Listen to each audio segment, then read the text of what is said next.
வார்த்தைக்கு நீங்கள் செவி கொடுப்பீர்களானால் நலமாக இருக்கும். பிரியமானவர்களே, இந்த இயேசு கிறிஸ்துவானவர் யார்? இவர் எங்க இருந்தவர், எங்க இருந்து வந்தார் என்று நீங்கள் யோசிக்கலாம். அறியாமை உள்ள காலங்களில் அவர் காணாதவர் போல் இருந்தார். இப்பொழுதோ மனம் திரும்ப வேண்டும் என்று எங்கும் உள்ள மனுஷர் எல்லாருக்கும் கட்டளையிடுகிறார். சிலர் நினைக்கிறார்கள் அவர் வெளிநாட்டு கடவுள் என்று சொல்லுகிறார்கள். சிலர் அவர் நம்முடைய தெய்வம் அல்ல என்று சொல்லுகிறார்கள். அவரை தேவனாகவே ஏற்றுக்கொள்ளாத சிலர் இருக்கிறார்கள். பிரியமானவர்களே, இயேசு கிறிஸ்துவானவர் ஜனங்களின் பாவங்களுக்காக அவர் கல்வாரி சிலுவையிலே தன்னை ஒப்பு கொடுத்தார்.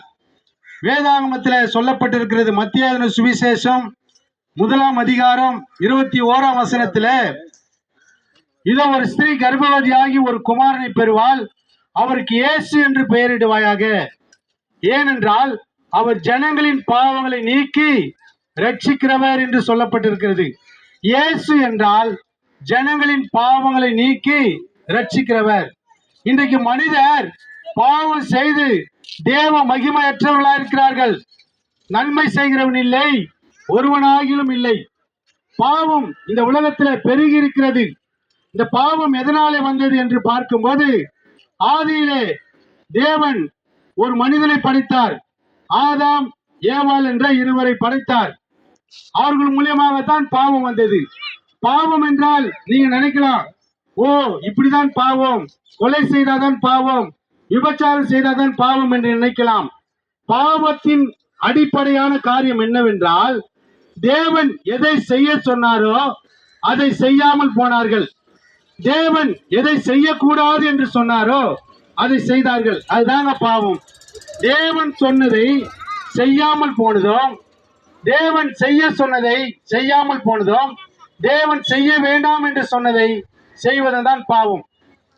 அவர்கள் கீழ்ப்படியாமல் பாவம் செய்தார்கள். அதனாலதான் இந்த உலகமே பாவத்தில் இருக்கிறது.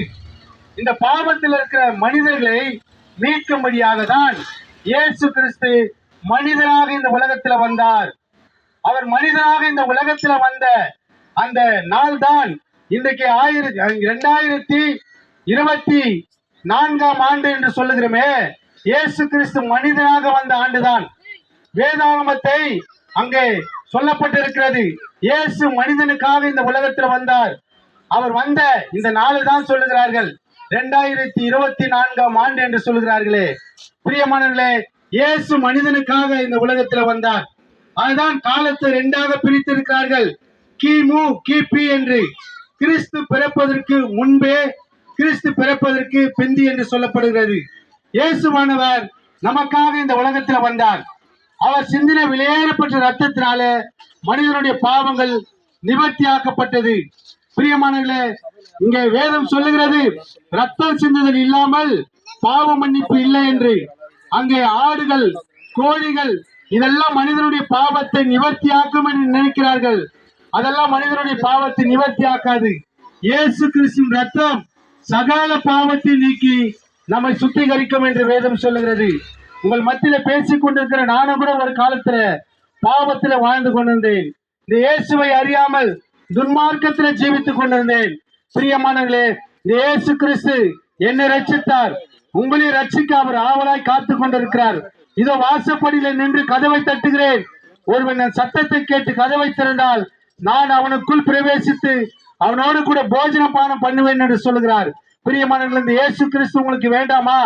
இயேசுவானவர் அவரிடத்துல நீங்கள் வரும்போது உங்களுக்கு சமாதானம், உங்களுக்கு சந்தோஷம். இயேசு சொல்லுகிறார், என்னுடைய சமாதானத்தையே உங்களுக்கு கொடுக்கிறேன், உலகம் கொடுக்கிற பிரகாரம் நான் உங்களுக்கு கொடுப்பதில்லை என்று சொல்லுகிறார். இயேசுவின் சமாதானத்தையே உங்களுக்கு கொடுக்கிறார். இந்த உலகத்தில் இருக்கிற சமாதானம் கொஞ்ச நேரம் தான்.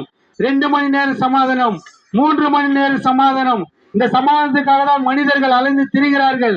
ஆனால் இயேசுவானவர் நித்திய காலமாய் சமாதானத்தை தருகிறார்.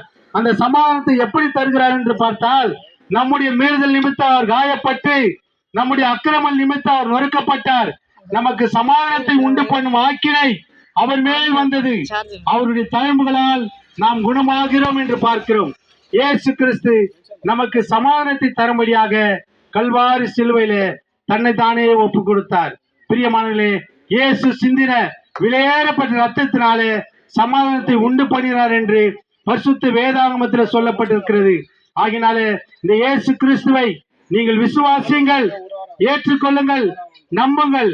அப்போது நீங்களும் உங்கள் வீட்டார் அனைவரும் ரட்சிக்கப்படுவீர்கள். கர்த்தர் தாமே உங்களை ஆசீர்வதிப்பாராக. ஆமென்.